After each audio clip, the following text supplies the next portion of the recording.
सज्जाद ने मेहनत मजदूरी करके अपने दो छोटे भाइयों को तालीम दिलवाई। एक भाई बैंक मैनेजर बन गया जबकि दूसरा एक मशहूर वकील बन चुका था। सज्जाद को कैंसर हुआ तो वो माली मदद मांगने के लिए अपने भाई मैनेजर के पास गया तो उसने इनकार कर दिया। दूसरे भाई के दरवाजे पर गया तो वकील साहब ने भी मदद ना की।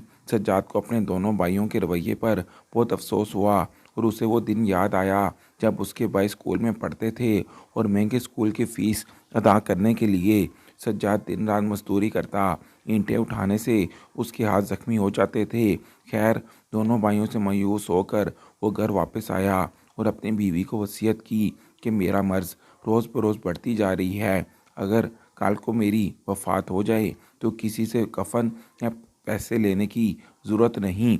जिन लोगों ने ज़िंदगी में मेरी मदद ना की, मैं नहीं चाहता कि मरने के बाद इनके पैसों से या इनके कफन से मुझे कब्र में उतारा जाए। तकरीबन 25 दिन के बाद सज्जाद की वफ़ात हुई तो बीवी ने वसीयत के मुताबिक संदूक से पुराना सा कुर्ता निकाला और कफन के बजाय अपने शोहर को वो कुर्ता पहना दिया। सज्जाद के दोनों भाई कफन दफन का इंतज़ाम करने के लिए आए तो उसकी बीवी ने फ़ौरन वो दिन सज्जाद भला कैसे भूल सकता था जब उसे बताया गया कि उसके बाप के साथ हादसा पेश आया। सज्जाद का बाप एक कंपनी में मुलाजिम था। पहाड़ों का काट कर तांबा निकाला जाता था। वो कंपनी में जफाकश मजदूर था। वो दिन रात मेहनत करता था। उसकी ख्वाहिश थी कि उसके बच्चे पढ़ लिख जाएं। उसके बाप गुलाम अब्बास के साथ रात के वक्त हादसा पेश आया था जब उसकी टीम तांबा निकालने में मसरूफ़ थी। वो एक कान के अंदर घुसे थे कि एक भारी पत्थर कान के आगे आ गया। गुलाम बाज समेत 4 मजदूर अंदर फंस चुके थे और 4 घंटे मुसलसल कोशिश करने के बाद उनको निकाला गया। 4 में से 3 मजदूरों की वफात हुई जबकि ज़ख्मी हालत में गुलाम बाज को अस्पताल लाया गया। सज्जाद उस वक़्त घर में मौजूद था जब उसे फ़ोन करके बताया गया कि उसका बाप अस्पताल में है, उसके साथ हादसा पेश आया है। ये सुनकर सज्जाद के रोंगटे खड़े हो गए। वो अपने कानों पर यकीन नहीं कर रहा था। वो घर से जाने लगा तो माँ उससे पूछ रही थी कि क्या हुआ, लेकिन उसने अपनी माँ को कुछ ना बताया। वो सीधा अस्पताल में जा पहुँचा। उसका बाप अपनी ज़िंदगी की आखिरी सांसें ले रहा था। उसकी हालत बहुत ख़राब थी। जब गुलाम बास को इस बात का यकीन हो गया कि वो कुछ लम्हों का मेहमान है, तब उसने अपने बड़े बेटे सज्जाद को अपने पास बुलाया और कहने लगा कि बेटा, मुझे इस बात का इल्म है कि मेरा आखिरी वक्त करीब आ पहुंचा है। बेटा, मैंने सारी ज़िंदगी शराफत में गुजार दी, कभी किसी के साथ ज़्यादती नहीं की, ना किसी का दिल दुखाया, ना ही धोखा दिया। बस इस बात का मुझे अफसोस है कि मेरा ये ख्वाब था कि मेरे बच्चे आला तालीम हासिल करें। मैंने तो तुझे पढ़ाने की भी बहुत कोशिश की, लेकिन तूने स्कूल ना जाने की कसम खाई हुई थी। मैंने तुम्हें सज़ा भी दी, बहुत मारा। मैं तुम्हारी भलाई चाहता था, तुम्हें पढ़ाना चाहता था, लेकिन इसके बावजूद तुम हमेशा स्कूल से दूर रहे और 8वीं जमात से आगे ना पढ़ सके। मगर मैं तुम्हें नसीहत करता हूँ कि अपने दोनों छोटे भाइयों को स्कूल पढ़ाना।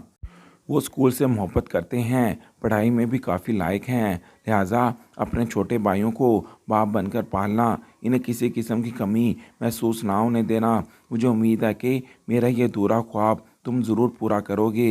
ये अल्फाज कहते हुए उसकी आंखें बंद होने लगी। सज्जाद ने जल्दी से डॉक्टर को बुलाया, मगर डॉक्टर के आने से पहले ही वो मर चुका था। सज्जाद अपने बाप की जुदाई पर बहुत रोया। ये एक नागहानी मौत थी जिसके बारे में कभी इसने सोचा नहीं था।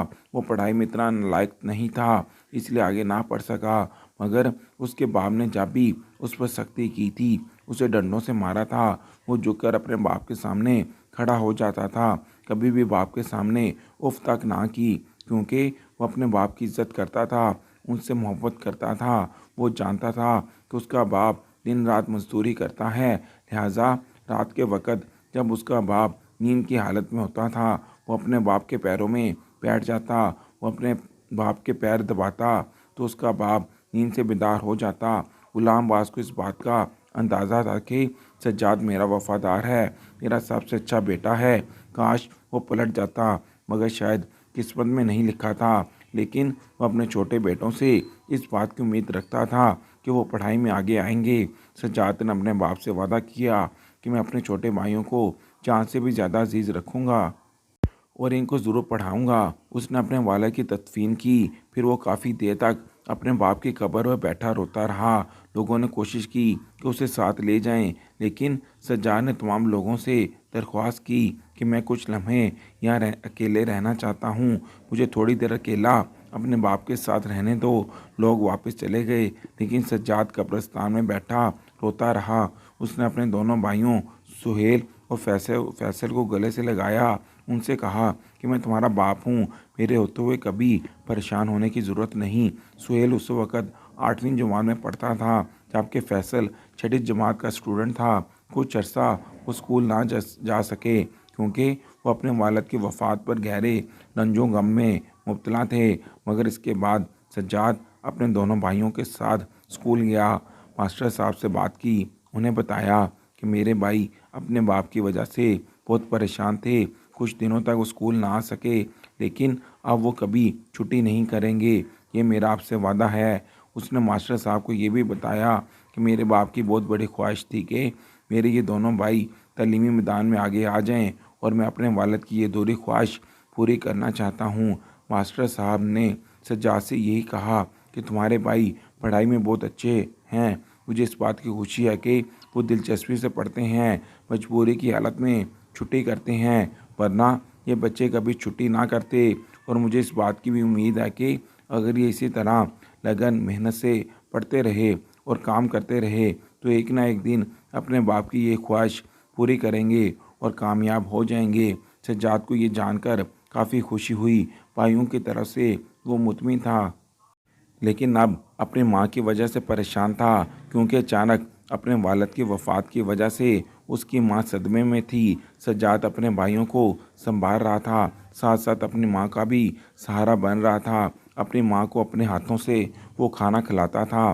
कई दिन तक उसकी माँ अस्पताल में रही। फिर जब वो घर आई तब भी उसकी माँ की भरपूर खिदमत की। सुबह फजर की नमाज़ अदा करने के बाद वो माँ के कमरे में आता था, उसे दूध पेश करता था, उसके पाँव दबाता। वो हमेशा अपनी माँ से यही कहता कि मुझे खिदमत का मौका दीजिए। अब्बा तो मुझे खिदमत का मौका नहीं देते थे और नाराज़ रहते थे। जब वो सो जाते तब नींद की हालत में मैं उनके पैर दबाता, जिससे मुझे दिली सुकून मिलता था। उसकी माँ शफ़क़त से अपने बेटे के सर पर हाथ फेरती और रोते हुए यही कहती कि बेटा, तू मेरा फ़ख्र, मेरा सबसे अच्छा बेटा है। तेरा बाप तुझ पर राज़ी था और मैं भी तुम पर राज़ी हूँ। बस मेरी दुआ है कि अल्लाह ताला तुम्हें किसी ऐसी आजमाइश में ना डाले, क्योंकि ज़िंदगी में कभी कभी ऐसे मामलात में पेश आते हैं कि ऐसी आजमाइशें आती हैं जिनमें इंसान बिल्कुल बेबस हो जाता है, उसके अपने उसे छोड़कर चले जाते हैं। मेरी दुआ है कि तुम्हारे भाई जिनसे तुम इतनी मोहब्बत करते हो, उनके दिलों में भी तुम्हारे लिए मोहब्बत और एहतराम जारी रहे और वो इस हकीकत को समझें कि तुम अपने भाइयों के लिए कितना मेहरबान है और कुर्बानियाँ दे रहा है। सज्जाद ने अपनी माँ से यही कहा कि माँ जी, आपको परेशान होने की ज़रूरत नहीं, मेरे दोनों भाई बहुत अच्छे हैं। जब ये पढ़ लिख कर बड़े आदमी बन जाएंगे तब मैं शहजादों की तरह की ज़िंदगी गुजारूंगा, मगर इनके पढ़ाई तक मैं अपनी ये मेहनत जारी रखूंगा। जब तक ये तलीम मुकम्मल नहीं कर लेते मैं चैन से बिल्कुल नहीं बैठूंगा। ये जुमा की रात थी। फजर की नमाज अदा करने के बाद वो अपनी माँ के कमरे में आया और फिर आवाज़ देकर माँ से कहने लगा कि माँ जी, उठ जाएं, फजर की अज़ान हो चुकी है, नमाज अदा करें और उसके बाद आपको मैंने भी दवाई भी देनी है। 2 से 3 बार उसने माँ को आवाज़ दी, लेकिन उसकी माँ ने कोई जवाब ना दिया। थोड़ा सा वो परेशान हुआ और फिर हाथ से माँ को जगाने की कोशिश की, लेकिन उसकी माँ ठंडी हो चुकी थी। उसकी माँ उसे हमेशा के लिए छोड़ कर चली गई थी। फजर के वक़्त ही वो दाड़े मार कर रोने लगा। बाप की वफ़ात के बाद 2 माह बाद उसकी माँ उसे छोड़कर जा चुकी थी। मोहल्ले वाले उसके घर में जमा होने लगे। मोहल्ले के लोगों ने देखा कि माँ की वफ़ात हो चुकी है और वो माँ के सराहने बैठकर रो रहा है। लोगों ने उसे संभाला, फिर माँ की मैयत से दूर ले गए। माँ की वफ़ात के बाद सज्जाद अंदर से टूट चुका था। उसे ऐसे महसूस होता था जैसे उसके सर पर आसमान नहीं। उसे ऐसे महसूस होता था जैसे अंदर से खाली हो चुका है, बिल्कुल नकारा हो चुका है। इन हालात में भी वो अपने दोनों भाइयों को संभाल रहा था। हमेशा उनको तसल्ली देता कि तुम लोग अपने पढ़ाई पर तवज्जो दो, घबराने की कोई ज़रूरत नहीं, तुम्हारा बाप भी मैं हूँ और माँ भी मैं खुद ही हूँ। जब तक ज़िंदा रहूँगा तुम्हारा साथ नहीं छोड़ूंगा। दोनों भाई सुहेल और फैसल अपने आप को खुश नसीब समझते थे। जिनका इतना अच्छा भाई था वो इनका इतना ख्याल रखता था। सज्जाद ने अपने भाइयों की खातर मजदूरी करना शुरू की। शुरू शुरू में तो वो मजदूर था, लेकिन फिर खुद मिस्त्री बन गया, मकानात की तमीर करने लगा। ये काम इतना आसान नहीं था, मगर चूंकि वो जवान था इसलिए अपने भाइयों की खातर ये काम कर रहा था। भाइयों के पढ़ाई के लिए और ट्यूशन की फ़ीस के लिए पैसा जमा करने के लिए उसे इजाफी वक्त भी लग रहा था। ठेकेदार इस पर हैरान था। कभी कभी ठेकेदार इनसे कहता कि तुम इंसान हो या फिर मशीन। मेरे ख्याल में 8 घंटे मजदूरी बहुत ज़्यादा है, लेकिन तुम रात गए तक काम करते हो, थोड़ा आराम भी कर लिया करो, अपनी सेहत का ख्याल रखो। जिस पर उसने ठेकेदार को बताया कि मुझ पर बहुत बड़ी जिम्मेदारी है, मैं अपनी ये जिम्मेदारी अदा कर रहा हूँ। रात 11 बजे तक वो एक मकान की तमीर कर रहा था। उसके बाद उसने मज़दूरों को देखा जो काफ़ी थक चुके थे और मज़दूरों की खातर उसने काम बंद किया। वो वापस घर आ रहा था जब उसने एक अजीब मंजर अपनी आंखों से देखा। एक नौजवान लड़की वीरान सड़क पर भाग रही थी, जबकि कुछ फासले पर कुछ लोग उसका पीछा कर रहे थे। लड़की ने अपने आप को खेत में छुपा लिया और फिर थोड़ी देर के बाद 3 शख्स जो उस लड़की का पीछा कर रहे थे वो लड़की को तलाश करते हुए सामने आए। उन्होंने सज्जाद से भी पूछा कि एक लड़की है जिसने सुर्ख लिबास पहना है, क्या तुमने इन्हें देखा? सज्जाद ने झूठ बोला और कहा कि हाँ, मैंने देखा है। वो सामने जो कच्चा रास्ता है वो उसकी तरफ जा रही थी और तेज़ तेज़ भाग रही थी। उन्होंने जैसे ही सुना तो उस कच्चे रास्ते की तरफ रवाना हुए। फिर जब वो काफ़ी दूर चले गए तब सज्जाद उस लड़की के करीब आया और आवाज़ देकर कहा कि फसल से बाहर आ जाओ, क्योंकि वो चले गए हैं। वो डरी और सहमी हुई थी, पसीने से शराबोर थी। ये एक 22 साल लड़की थी जो बहुत हसीन और जमील थी। सज्जाद उससे पूछने लगा कि तुम कौन हो और ये तुम्हारा पीछा क्यों कर रहे थे। लड़की ने कामते हुए इन्हें बताया कि आप मुझे यहाँ से ले जाएं, आपको साफ तफसील के साथ बताऊंगी, मगर फ़िलहाल मुझे पनाह की ज़रूरत है। अगर आप मुझे पनाह दे दें तो ज़िंदगी भर आपका ये एहसान कभी नहीं भूलूंगी। बस एक रात की पनाह दे दें। सज्जाद उस लड़की को अपने घर ले आया, जबकि उसके दोनों भाई उस वक़्त सो रहे थे। लड़की ने बताया कि मेरा नाम खुशबू है, मैं एक झुग्गी में रहने वाली हूँ। सर पर चूड़ियों का छापा उठाकर घर घर जाती थी, चूड़ियाँ फ़रोख्त करती थी। एक दिन झुग्गी में कुछ लोग आए। मेरे बाप और भाई से वो गुफ्तगू करने लगे। उन्होंने मुझे और मेरी माँ को दूसरी झुग्गी में भेज दिया। मैं कुछ नहीं जानती थी कि ये कौन लोग हैं और कहाँ से आए हैं, मगर उनकी गुफ्तगू मेरी माँ बड़े ही गौर से सुन रही थी। माँ समझने की कोशिश कर रही थी। जैसे जैसे मेरी माँ इनकी गुफ्तगू सुनती गई उनके चेहरे का रंग उतरता जा रहा था। बाद में मेरी माँ ने मुझे बताया कि वो लोग तुम्हारे खरीदार थे। तेरा बेगैरत बाप और भाई तेरा सौदा कर रहा था। उन्होंने तुम्हारी कीमत 5 लाख लगाई। ये सुनकर मेरे रोंगटे खड़े हो गए। मुझे इस बात पर बिल्कुल यकीन नहीं आया कि कोई सका बाप भी अपनी बेटी को फ़रोख्त कर सकता है। माना कि हम झुग्गी वाले हैं, लेकिन मैं इनकी बेटी थी, मैं भी इंसान थी, कोई भेड़ बकरी तो नहीं थी जो मेरा सौदा कर रहे थे। ये सुनकर मैं काफ़ी परेशान हुई और रोने लगी। मेरी माँ ने मुझे चुप कराया और कहा कि फ़िक्र ना करो, तुम्हारी माँ तुम्हारी मदद ज़रूर करेगी, मगर तुम ऐसे ज़ाहिर करो कि हमें कुछ मालूम नहीं, क्योंकि अगर तुम अपने वालिद और भाई के सामने रोई तो वो समझ जाएंगे कि हम इनके इरादों से आगाह हो चुके हैं या फिर हमने इनकी बात सुन ली है। लिहाजा बिल्कुल नॉर्मल हो जाओ, इसी में हमारी बेहतरी है। मुझे तुम्हारे बाप और भाई पर पहले ही शक था और मैं इनके इरादों से वाकिफ़ थी कि ये लोग अब खुलकर सामने आ चुके हैं। माँ मेरे लिए परेशान थी। उसे परेशानी इस बात की थी कि मेरी बेटी का इस दुनिया में कोई नहीं। मेरे सिवा तो अपनी बेटी को किसके हवाले करेगी, जबकि वो अपने बाप और भाई से महफूज नहीं तो फिर कहाँ जाएगी।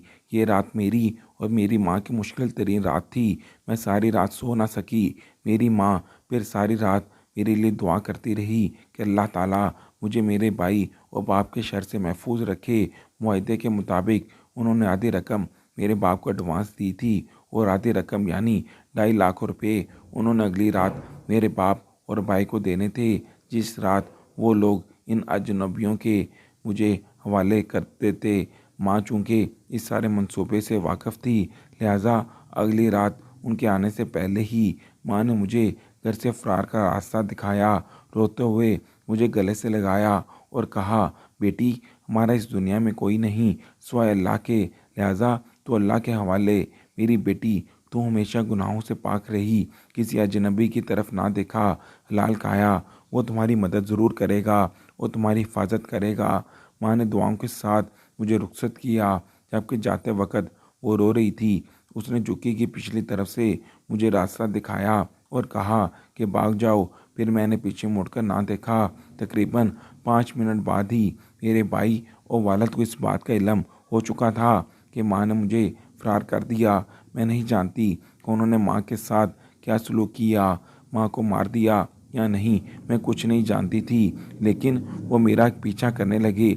मेरे चचा, भाई और बाप मेरे पीछे भाग रहे थे। मैं एक वीरान जगह पर आई, फसल में अपने आप को छुपा लिया और बाकी कहानी आप जानते हैं। सज्जाद ने उससे पूछा कि तुम कहाँ जाना चाहती हो। खुशबू ने रोकर कहा कि मेरा कोई ठिकाना नहीं, ना इस दुनिया में मेरा कोई अपना है। मैं माँ के पास भी वापस नहीं जा सकती क्योंकि वो मुझे फ़रोख्त कर देंगे। सज्जाद थोड़ी देर खामोश रहा, फिर खुशबू से कहा कि मुझसे निकाह करोगी, मैं तुम्हारी हिफाजत करूँगा। खुशबू ने कहा कि ये मेरी खुशकिस्मती होगी कि अगर आप मेरे शौहर बन जाएं, मैं आपके लायक भी नहीं। सज्जाद ने कहा, कैसी बात नहीं, मैं भी तुम्हारी तरह का आम आदमी हूँ, कोई मालदार नहीं। सुबह होते ही सज्जाद ने खुशबू से निकाह किया, मगर वो खुशबू को तलाश करते हुए सज्जाद के घर भी पहुँच चुके थे। वो लोग सज्जाद को धमकी दे रहे थे कि खुशबू को हमारे हवाले कर दो, वरना हम तुम्हें जान से मार डालेंगे और तुम्हारे दोनों भाइयों को भी नुकसान पहुंचाएंगे। सज्जाद इनकी धमकी में ना आया और ठेकेदार को अपना सारा मसला बयान किया। ठेकेदार ने सज्जाद को तसल्ली दी कि एक पुलिस इंस्पेक्टर मेरा दोस्त है, वो हमारी मदद ज़रूर करेगा। ठेकेदार की मदद के ज़रिए इन तीनों को गिरफ़्तार करवा दिया गया। उनकी गिरफ़्तारी के बाद खुशबू ने सुख का सांस लिया और फिर खुशबू ने अपनी माँ को भी अपने पास बुला लिया। मोहल्ले के लोग जानते थे कि खुशबू और उसकी माँ झुग्गी वाले हैं और इनको हकारत की नज़र से देखते थे, मगर सज्जाद ने इन्हें इज्जत दी। और सज्जाद ये बात अच्छी तरह जानता था कि इंसान छोटा बड़ा नहीं होता, बस उसका किरदार है जो उसे छोटा या बड़ा बनाता है। सज्जाद ने मेहनत जारी रखी और वो खुश था कि खुशबू की सूरत में उसे अच्छा शादी मिल चुका था। सज्जाद की मेहनत रंग लाई। वक़्त गुजरने के साथ साथ उसके दोनों भाई अपनी क्लासेस में टॉप करते रहे और यूं उनकी तालीम मुकम्मल हुई। उसका एक भाई सुहेल बैंक मैनेजर की पोस्ट पर भर्ती हुआ। ये दिन सज्जाद की ज़िंदगी का सबसे यादगार दिन था। कुछ अर्सा बाद उसका दूसरा भाई फैसल, उसने LLB मुकम्मल की और फिर एक कामयाब वकील बन गया। दोनों भाइयों के अच्छे अच्छे ख़ानदानों में रिश्ते हुए, मगर जब मोहल्ले वालों ने सुहेल की बीवी को बताया कि सज्जाद की बीवी एक झुग्गी में रहने वाली है औरत है, तो इसका रवैया खुशबू और उसकी माँ से बिल्कुल ख़राब हो गया। समरीन ने अपने शौहर सुहेल से बात की और उसे कहा कि हम इस घर में अब नहीं रह सकते क्योंकि हमारे ख़ानदान का एक नाम है, मर्तबा है। जब हमारे ख़ानदान वालों को इस बात का इल्म होगा कि हम झुग्गी वालों के साथ रहे हैं, तो फिर इन्हें भी गुस्सा आएगा और हमारे ख़ानदान की बदनामी हो जाएगी। लिहाजा आप इन अभी से अलग रहायश का बंदोबस्त करें। सुहेल ने एक अलग घर किराए पर लिया और अपनी बीवी को लेकर रवाना हुआ। उसके बाद फैसल की बीवी ने भी अपने शौहर पर जोर दिया कि मेरा ख़ानदान भी किसी से कम नहीं, ऐसी औरत और उसकी माँ के साथ हम भला कैसे रह सकते हैं जिन्होंने आधे से ज़्यादा ज़िंदगी झुग्गी में गुजारी हो। फैसल भी अपनी बीवी को साथ लेकर वहाँ से चलता बना। शुरू शुरू में वो किराए के मकान में रहे थे, लेकिन क्योंकि पैसों की रेल फेल थी, काफ़ी दौलत थी इनके पास, लिहाजा उन्होंने अपना घर भी खरीद लिया। सज्जाद बीमार रहने लगा था, दिन ब दिन कमज़ोर हो रहा था, हत्ता कि हड्डियों का ढांचा बन चुका। उसकी बीवी खुशबू जो के पास जो कुछ भी था उसने शौहर के लाश पर लगा लिया। फिर एक दिन टेस्ट करने पर पता चला कि सज्जाद को बड़ी आंत का कैंसर है और इसके इलाज के लिए काफ़ी पैसों की ज़रूरत है। सज्जाद अपने भाइयों से नाराज़ था क्योंकि वो इसे छोड़ के जा चुके थे। हालांकि सज्जाद ने इन्हें मना किया था कि मुझे अकेला छोड़ कर मत जाओ, मगर उन्होंने बड़े भाई की बात पर अमल ना किया। वो जानता था कि इनके दोनों भाई इसकी मदद कर सकते हैं, दौलतमंद हैं, लेकिन वो इनके दरवाजे पर कभी ना गया। खुशबू चूँकि अपने शोहर से बेहद मोहब्बत करती थी, लिहाजा हाथ जोड़कर उसने अपने शोहर की मिन्नत की कि खुदारा, आपके अलावा हमारा कोई भी नहीं। अगर आपको कुछ हो गया तो हमारा क्या बनेगा? आपकी ज़िंदगी हमारे लिए अहम है, लिहाजा अपने भाइयों के पास जाएं, ज़िद छोड़ दें और इनको बताएं कि आप बीमार हैं, आपको कैंसर है, इलाज के लिए इनसे मदद मांगें। बीवी की ज़िद पर सज्जाद अपने भाई सुहेल के पास गया, अपना मसला बताया, लेकिन सज्जाद हैरान हुआ कि जब सुहेल ने मदद से इनकार किया। इसने कहा कि मेरे पास इजाफी रकम फ़िलहाल नहीं, जैसे ही पैसों का बंदोबस्त होगा तो मैं आपकी मदद करूंगा। मगर ये झूठा वादा था। और सज्जाद रोता हुआ वहाँ से वापस आया।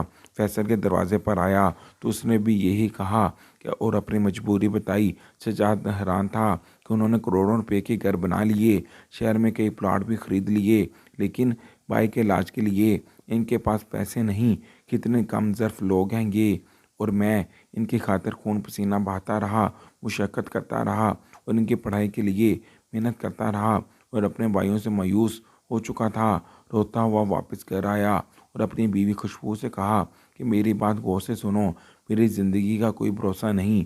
अगर मेरी वफ़ात हो जाए तो मेरे भाइयों और मोहल्ले वालों से कफन दफन और पैसे लेने की ज़रूरत नहीं, मुझे एक सादे से कुर्ते में दफन कर देना। और अगर मौलवी साहब ज़िद करें तो कि कफन ज़रूरी है तो मेरी ये तहरीर उनको दिखा देना जो मैंने वसीयत में लिखवाई है, और इस तहरीर में मेरे दस्तखत मौजूद हैं, और तो मेरी बीवी है। मेरी वसीयत पर ज़रूर अमल करना। मैं नहीं चाहता कि जिन लोगों ने मेरी ज़िंदगी में मुझे फरामोश किया, मेरी मदद ना की, मरने के बाद मेरे जनाजे के वारिस बन जाएं और मुझे कफन पहनाएं। खुशबू ने अपने शोहर के मुंह से जब ये अल्फाज सुने तो रोने लगी। चंद दिन के बाद सज्जाद की वफ़ात हो गई। बड़े भाई की वफ़ात की खबर सुनकर उसके दोनों भाई दौड़े चले आए। अब वो पछता रहे थे कि उन्होंने भाई की मदद नहीं की। हालांकि उनका भाई तो शदीद बीमार था, वो चंद दिन का मेहमान था। अब वो कफन दफन का इंतज़ाम करने लगे तो खुशबू ने अपने शोहर की वसीयत दिखाई कि खुशबू ने अपने शोहर की वसीयत के मुताबिक एक संदूक में से पुराना सा सफ़ेद रंग का कुर्ता निकाला। गुस्ल के बाद मौलवी साहब से कहा कि मेरे शोहर को ये पहना दें। उसके बाद सज्जाद की तदफीन की गई। ये अपनी नौयत की अजीबोगरीब जनाजा था जो बगैर कफन के था। सुहेल और फैसल अपने किए पर पछता रहे थे। वो अपने मोहसिन भाई को खो चुके थे, मगर अब पछताने से कुछ भी हासिल नहीं था। कदर करें उन लोगों की, उन रिश्तों की जिन्होंने आपसे वफात की, आपका हमेशा साथ दिया, क्योंकि जब आप अपनों की कदर नहीं करते तो फिर तन्हाई आपका मुकद्दर बन जाती है। वीडियो पसंद आई है तो लाइक और शेयर ज़रूर कीजिएगा। अल्लाह हाफिज़।